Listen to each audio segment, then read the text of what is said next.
안녕하세요. 이제 막 돌진한 아들 하나를 키우고 있는 여성입니다. 지금도 그때를 생각하면 손이 부들부들 떨리는데 제가 오늘 하려고 하는 이야기는 돈에 환장한 저희 시어머니와 신우에 대해서입니다. 사실 돈 안 좋아하는 사람이 어디 있겠어요? 저도 잘 먹고 잘 살고 싶은 사람으로서 돈 좋아합니다. 하지만 모든 일에는 정도가 있는 법이고 상식이 기준이 되어야 하지 않나요? 그런데 저희 시어머니와 신우는 그런 건 안중에도 없고 오로지 자기들 주머니에 돈이 들어오는 것만 중요한 사람들이었어요. 솔직히 남편 하나 보고 결혼한 건 맞지만 시댁 식구들이 이 정도로 개차반인 줄 진작에 알았다면 아무리 남편이 좋은 사람이라도 결혼하지 않았을 겁니다. 정말 지금도 심장이 벌렁벌렁 거리네요. 남편하고는 우연히 알게 되어 몇 년 동안 좋은 오빠 동생으로 지내다가 어느샌가 남녀 사이로 발전한 케이스예요. 사귀자고 말을 꺼낸 건 남편이긴 하지만요. 아무튼 둘 다 운동을 좋아한다는 공통점이 있어서 대화도 잘 통했고 그래서 2년 정도의 연애 기간 동안 별탈 없이 무르르듯 원만한 시간을 보냈습니다. 그러다 남편 나이 33, 제 나이 32의 부부의 연을 맺게 되었지요. 남편은 제약회사 영업직이고 저는 학원에서 아이들을 가르치는 선생님이에요. 그래서 솔직히 말하자면 둘 다 아주 안정적인 직장은 아닙니다. 그나마 남편은 또래 직원들에 비해서 실적이 좋은 편이고 저는 저대로 나름 인근 학교 학생들 사이에서 이름난 강사였거든요. 그래서 결혼 당시에는 둘 다 모아둔 돈도 어느 정도 있었고 한마디로 당장에 걱정이 없었지요. 그런데 결혼 준비를 하면서 주변 사람들 이야기를 들어보니까 아기가 생기면 아기한테 들어가는 돈이 기하급수적으로 늘어난다고 하더라고요. 저도 물론 학원가에서 일하면서 사교육비라던가 그런 게 얼마나 비싼지 누구보다 잘 알고 있기는 했지만 솔직히 아기한테도 그렇게 큰 돈이 들어갈 줄은 몰랐답니다. 그래서 원래는 남편과 앞으로 2, 3년 정도는 신혼을 즐기면서 동시에 알뜰살뜰 돈을 모아 하다못해 제 이름으로 된 학원이라도 하나 차리고 그리고 아이를 낳자고 계획을 세웠어요. 그런데 인생이 원래 계획대로만 흘러가지는 않는다더니 하필이면 식을 올리고 3개월도 되지 않아서 아기 천사가 찾아와 줄 줄은 몰랐네요. 시기를 생각하면 아쉽기는 했지만 임신은 어쨌든 축복이잖아요. 남편에게 임신 소식을 알리니 저보다 더 기뻐하면서 눈물까지 보이더라고요. 양가 부모님들도 무척이나 좋아하셨습니다. 특히나 시어머니께서는 가뜩이나 당신 아들이 나이가 적은 것도 아닌데 2, 3년 후가 어쩌고 해서 영 탐탁치 않다고 대놓고 말씀하신 적도 있었거든요. 그래서 더 안도하시고 기뻐하시는 눈치였어요. 하지만 기쁨도 잠시, 이내 현실적인 걱정들이 하나둘씩 떠오르기 시작했습니다. 당장 불러오는 배를 어떻게 하고 출퇴근을 해야 하나 싶었고 사실 학원에 육아휴직이라는 게 제도상 있기는 했지만 솔직히 얼마나 쓸 수 있을지 도통 감이 오질 않았으니까요. 남편도 마찬가지였습니다. 영업직이라는 게 결국 계속 관계를 유지하고 이어나가야 하는데 그러려면 발로 뛰어다니는 게 제일 중요하다고 하더라고요. 그런데 육아휴직을 내버리면 남편의 빈자리는 누군가 채갈 것이 뻔했고 이후로 복귀를 한다고 해도 다시 처음부터 새로 시작해야 하는 거나 마찬가지라면서 걱정이 이만저만이 아니었어요. 그래서 고민 끝에 저희는 일단 시어머니에게 부탁을 드려보기로 했습니다. 솔직히 손꼽아 손주 보기를 기다리셨으니 도움을 주시지 않을까 하는 어느 정도 믿음이 있었거든요. 그런데 시어머니의 반응은 뜻밖이다 못해 차갑기 그지없었습니다. 일단 저희 시어머니에 대해서 이야기를 해보자면 시어머니는 당시 연세가 60세스로 매일같이 헬스장에서 운동을 2시간씩 하실 만큼 건강하신 분이셨어요. 드시는 것도 어찌나 신경 써서 드시는지 홈쇼핑에서 무슨 영양제가 좋다 하면 몇 박스씩 쌓아놓고 보약 챙겨 드시듯 드셨지요. 그런데 저희가 아이를 봐주실 수 있냐는 이야기를 꺼내기가 무섭게 당신에게 아무것도 기대하지 말랍니다. 니들 자식인데 누구 손을 빌어 키우려고 하냐고 죽이 되든 밥이 되든 저희가 알아서 하라고 그게 부모 노릇이라고요. 그리고 시어머니의 따끔한 호통에 저는 서운한 마음이 들었지만 이내 구구절절 틀린 말이 하나 없다 싶어서 더는 묻지도 매달리지도 않았습니다. 하지만 남편하고 몇 날 며칠 머리를 맞대고 궁리를 해봐도 도대체 어떻게 해야 할지 모르겠더라고요. 그래서 결국 이번엔 친정어머니께 이야기를 꺼냈지요.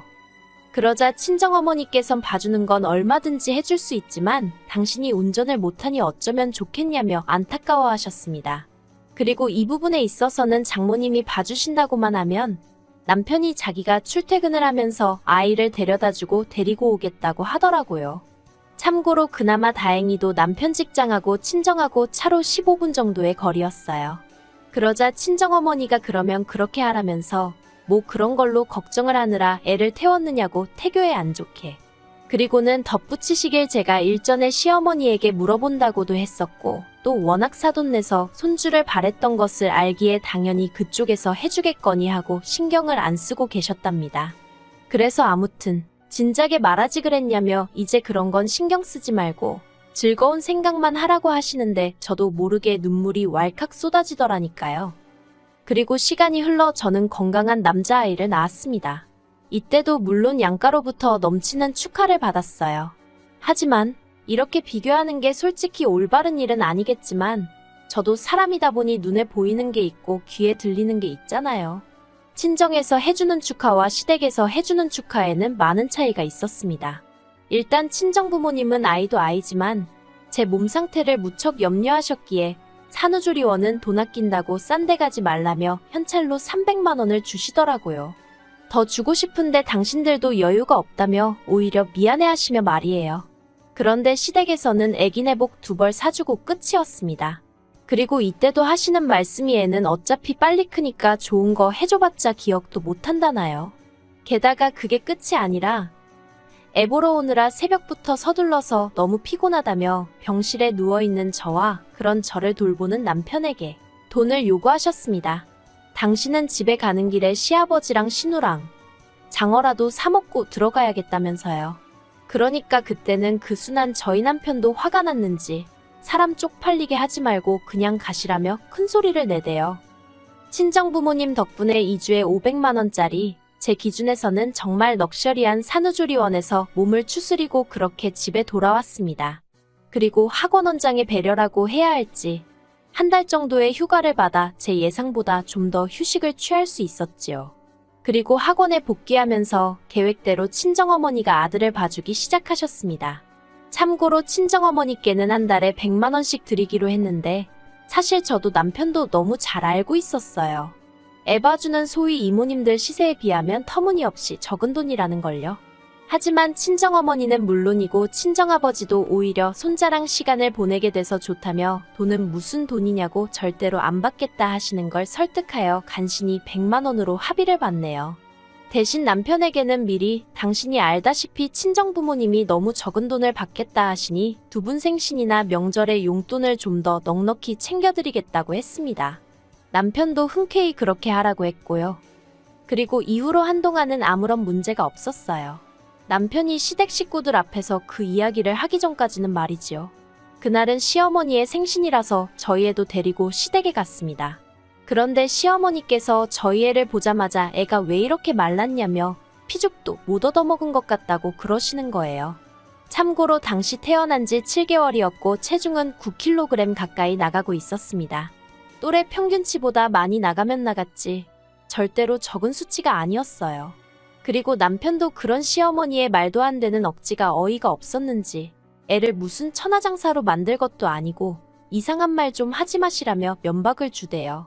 그리고는 남편이 장모님이 얼마나 애를 잘 봐주시는지 아냐고 먹는 것도 그렇고 입는 것도 그렇고 장모님 없었으면 정말 큰일 날 뻔했다면서 시어머니를 슬며시 흘겨보는 걸 제가 봤어요.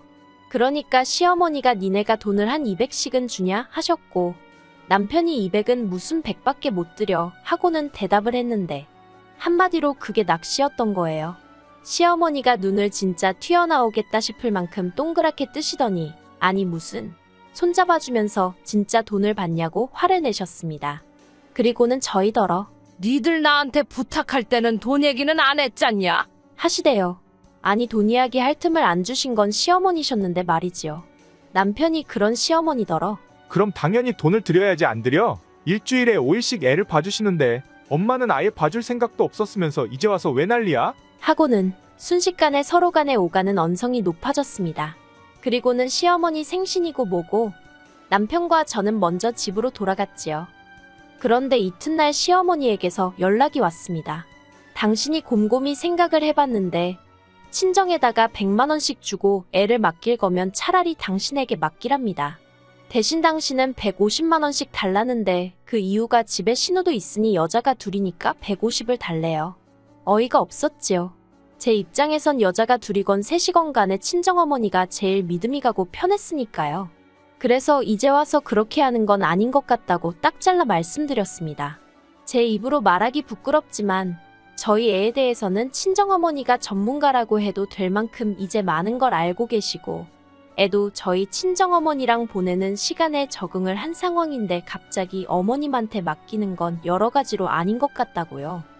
하지만 시어머니는 당신의 고집을 쉽게 꺾지 않으셨어요. 비싸서 그러냐면서 그러면 100만 원만 받을 테니 대신 저희가 친정에 하듯이 애를 시댁에 데려다주고 데리고 가라는 거예요. 그런데 시댁은 저희 집에서 정반대 방향이고 남편도 저도 그쪽으로 출퇴근을 하지 않거든요. 그래서 정말 안 된다고 거듭해서 거절을 했어요. 그런데도 시어머니는 포기하지 않고 급기야 신우랑 번갈아 가며 매일같이 저에게 전화를 걸어왔고 견딜 수 없던 저는 두 사람의 전화는 아예 무시하기에 이르렀지요. 남편이라고 가만히 있었던 것도 아니에요. 남편도 시어머니한테 정말 왜 이러시냐고 체면 좀 지키시라고 어지간히 듣기 싫은 소리를 해댔다는 걸 저도 몇 번이나 보고 들었으니까요. 그리고 그렇게 시어머니와 신경전이라고 해야 할지 전쟁이라고 해야 할지 아무튼 그렇게 한 달 가까이 시간이 지나자 어느 순간부터 시어머니한테 연락이 오지 않는 것 같았고 저는 이렇게 상황이 마무리되는가 보다 했습니다. 시어머니가 포기하셨구나 싶었지요. 그런데 그게 아니었습니다. 학원에서 한참 수업을 하고 있는데 친정어머니한테 전화가 왔어요. 친정어머니는 제 학원 스케줄을 잘 알고 계셨기 때문에 웬만한 일이 아니고서는 절대로 제 수업 시간에 전화를 하시는 일이 없으시거든요. 그래서 저는 급한 일이라는 걸 바로 눈치챌 수 있었고 학생들에게 양해를 구하고 전화를 받았지요. 그랬더니 친정어머니 말씀이 시어머니랑 신우가 현관문을 두드리고 난리가 났는데 이걸 열어줘야 하냐입니다. 어이가 없어서 지금 누구랑 계시냐니까 혼자서 애 보고 있다고 하시길래 절대로 문 열어주지 마시라고 했어요. 그리고는 바로 남편에게 전화의 상황을 알렸더니 남편이 미치겠다면서 자기가 바로 가보겠다 하대요. 저는 아무리 그래도 수업은 마쳐야 하는 상황이었기에 전화를 끊고 20분 정도 있다가 출발을 했고요. 정말 제가 무슨 정신으로 운전을 한 건지도 기억이 안 날 만큼 밟아서 친정에 도착했어요. 그리고 제가 보게 된 광경은 가관도 아니었습니다. 남편이 먼저 도착해 어느 정도 상황이 정리가 되었던 걸 감안하더라도 친정어머니는 제 아들을 끌어안고 벌벌 떨고 계셨고 시어머니와 신우는 문을 삭히지 못하고 있었어요. 제가 도대체 이게 다 무슨 행패냐고 소리를 질렀더니 시어머니가 네가 먼저 내 연락도 안 받고 무시하지 않았냐며 할머니가 손자 데리러 왔는데 무슨 문제라도 있냐입니다. 어이가 없어서 제가 남편한테 당장 이 상황을 어떻게든 해결하라고 소리를 질렀어요. 그러자 남편도 알겠다면서 시어머니더러 이러면 경찰 부르는 수밖에 없다고 제발 적당히 좀 하라고 아주 읍소를 하더라니까요. 그런데 옆에 있던 신우가 딴에는 논리적으로 설득이라도 하려고 들려던 건지 자기들이 다른 뜻이 있어서 그러는 것도 아니고 사돈도 피곤하고 힘들 거 아니냐 그러니 이제는 자기들이 봐주겠다는데 왜 무조건 싫다고 하는 거냐며 어줍잖게 저를 달래려 드는 게 아니겠어요. 하지만 이로 인해 시어머니나 신우가 정말 제 아들을 돈으로만 보고 있다는 확신이 들었고 저는 남편에게 2번 다시 내 아들을 당신 가족들에게 보여줄 수 없다 했습니다. 그리고 만약에 내 말대로 해주지 못할 것 같으면 당신도 내 아들을 볼 자격이 없는 거나 마찬가지라고 나는 이혼도 하나 겁나지 않는다고도 했고요. 그러자 남편이 절대로 그렇지 않다며 자기도 저와 100번 1000번 같은 생각이랍니다. 자기 어머니지만 이번 일로 정말 질려버렸다면서 자기야말로 안 보고 살고 싶다나요. 그리고 그렇게 저희는 시댁과는 완전히 연을 끊고 살게 되었습니다. 그래서 지난 돌 때도 부르지 않았는데 이제 저나 남편은 물론이고 친정어머니도 자기들 연락을 받지 않으니 어떻게 알아낸 건지 저희 친정아버지 회사로 전화를 했더라니까요. 물론 친정아버지께서는 이미 이 내막을 다 알고 계셨기 때문에 아무리 사돈이라고 해도 이렇게 막무가내로 나오시면 법대로 할 수밖에 없다고 단호히 말씀하셨던 모양이에요. 정말이지. 저는 시부모님도 신우도 다 저희 남편처럼 차분하고 상냥하고 좋은 사람들일 거라고 생각했는데 막말로 그깟 100만원, 150만원이 뭐라고 이렇게까지 이를 키운 건지 모르겠습니다. 시어머니께서는 저더러 당신 손자를 빼돌렸다며 고소를 하겠다고 저에게 장문의 문자를 보내셨던데 아니 엄마가 아들 키우는 게 언제부터 며느리가 손자를 빼돌린 게 되는 세상이 된 건지 모르겠습니다. 도대체 저희 시어머니는 어떤 세상에 살고 계신 건지 이해가 안 되네요. 솔직히 언제까지 이렇게 살 수 있을지 모르겠습니다. 애가 커가다 보면 할머니 할아버지라는 개념도 알게 될 테고 그러면 궁금해하지는 않을까요? 그리고 남편은 남편대로 나이 들어가는 장인 장모님을 보다 보면 자기 부모님도 생각이 날 테지요. 언젠가 그런 때가 오면 저는 어떻게 행동해야 하는 건지 요즘은 그게 가장 걱정입니다. 그래도 일단은 당장의 평화를 지켜가며 행복한 가정을 꾸리는데 집중하고 있어요. 어쨌든 인생은 결국 제 계획대로 흘러가는 것은 아니니까 그저 순간순간 최선의 결정을 내릴 뿐입니다.